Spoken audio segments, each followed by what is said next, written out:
La réponse qu'ont trouvé les pêcheurs normands pour garder leur tradition de noix de Saint-Jacques, car vous ne savez peut-être pas exactement ce qu'il y a dans votre coquille Saint-Jacques, ne serait-ce pas une noix de pétoncle d'Amérique du Sud ou de Chine qui se fait passer pour une noix normande? Là aussi, le label rouge peut être un critère pour faire votre choix. Regardez.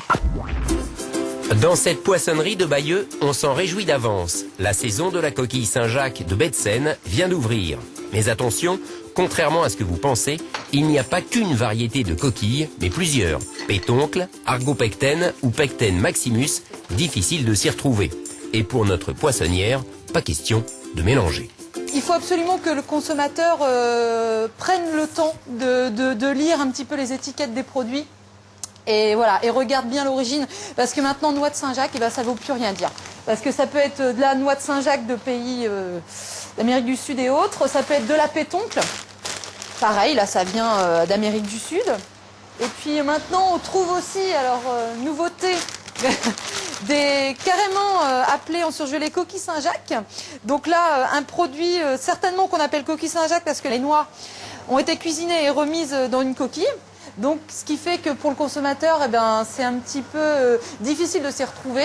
Toutes s'appellent Saint-Jacques, mais entre les argopectènes, issus d'une pêche industrielle, le pétoncle d'élevage et la pectène maximus, reine des coquilles normandes, les consommateurs pourraient bien s'y perdre.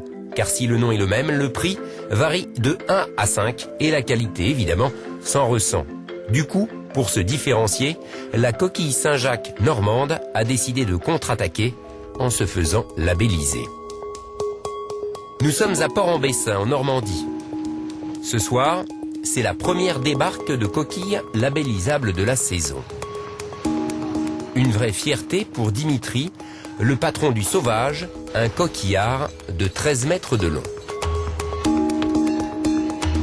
C'est la plus belle.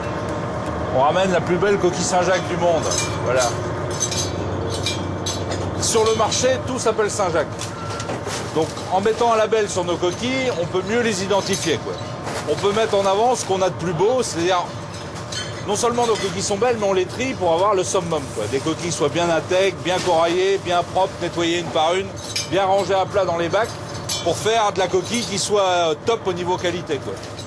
Une pêche limitée à 4 heures par jour, des contraintes de fraîcheur et de traçabilité, la coquille label rouge s'astreint à un cahier des charges rigoureux.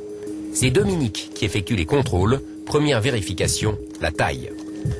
Au niveau du label rouge, on assure un tri supplémentaire de plus grosses coquilles, de coquilles qui font au moins 13 cm.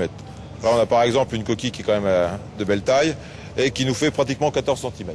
Bon, ça, c'est du produit tip top. Ça a été bien nettoyé, c'est tout propre et c'est une très belle coquille.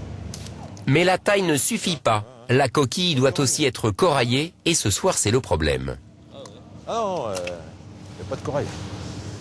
Ils sont pas bien. Hein. Pour ce soir, pas question de labelliser la cargaison de Dimitri. Les règles sont strictes car le produit est rare. Les coquilles label rouge représentent moins de 1% de la pêche française. Du coup, même chez le grossiste, la noix label rouge bénéficie d'un traitement de faveur. On a des contraintes de fraîcheur parce qu'on doit travailler une matière première et une coquille de fraîcheur extra. C'est-à-dire que là, les coquilles qui sont en ce moment décortiquées ont été pêchées dans la nuit, sont réveillées ce matin et doivent partir chez nos clients dans la journée. On a également des contraintes de découpe parce qu'on ne peut pas décortiquer une noix label rouge comme on décortique une autre noix. On doit garantir que la noix elle est totalement intègre et parfaite et que le corail est bien présent et il nous faut une certaine teneur de corail pour qu'elle soit label rouge. Une obligation face à la concurrence et un marché international en explosion, car la production mondiale de Saint-Jacques a doublé en 12 ans, inondée en particulier par le pétoncle d'élevage chinois ou japonais. Bien entendu, les critères qualitatifs imposés par une appellation label rouge engendrent des coûts légèrement supérieurs. Les producteurs la commercialisent quasiment 10% de prix en plus. Donc les consommateurs vont les payer 15-20%, voire des fois un petit peu plus cher encore. Une Saint-Jacques plus chère donc, mais charnue, tendre et goûteuse. La pectène maximus, sauvage, originaire des côtes normandes, reste un produit haut de gamme. Bref, une Saint-Jacques qui mérite vraiment son nom.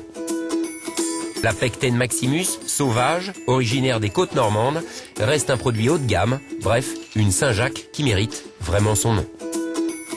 La Pecten Maximus, sauvage, originaire des côtes normandes, reste un produit haut de gamme, bref, une Saint-Jacques qui mérite vraiment son nom.